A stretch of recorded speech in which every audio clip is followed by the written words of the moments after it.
Basa-basa din daw tayo ng news article about Maymay Entrata pag may panahon. Pero kung wala kayong panahon, manood na lang kayo sa vlog ko. Kasi syempre, ako lahat ng update about Maymay, hinahanap ko talaga yan. Syempre, dahil dyan, sabi ni Bandera, o diba, kahapon TNT, ngayon si Bandera.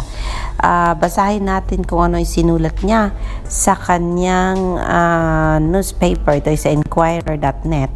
At ito ay about Maymay Entrata giving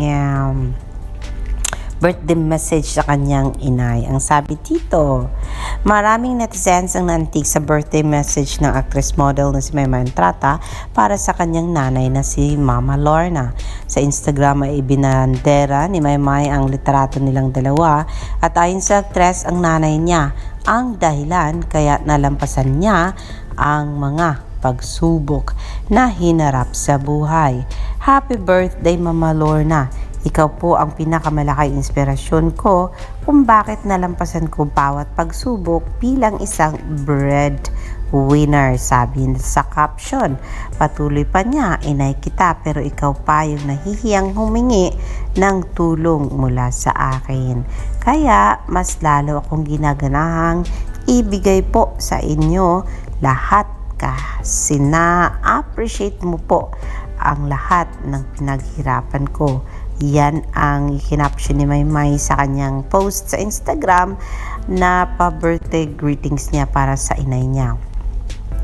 Ang sabi dito, dinagdag pa ni Bandera, mababasa po sa post ni Maymay ang walang katapusang pasasalamat niya sa Diyos dahil binigyan siya ng isang inay na katulad ni Mama Lorna.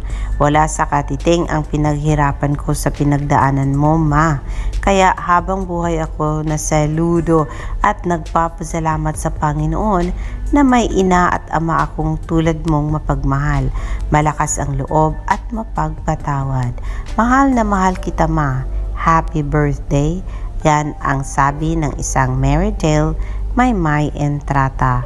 Libo-libong fans ni Maymay ang naki-happy birthday sa kanyang ina, pati na rin ang ilang malapit na kapwa-artista. Kabilang na dyan ang Pinoy Big Brother Big Winner na si Nene Tamayo, actress na si Loisa Andalio at si Miss Supranational 2013 Mucheta Tool. Yan po ang sabi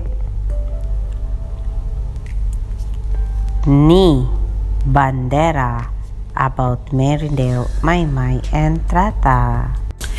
Alexander Lex Juice, see you for more later dito lang sa ating channel. Alexander Lex Juice, kung may time kayo, puntahan nyo ang Bandera at i-like nyo na rin ang kanilang write-up about Maymay.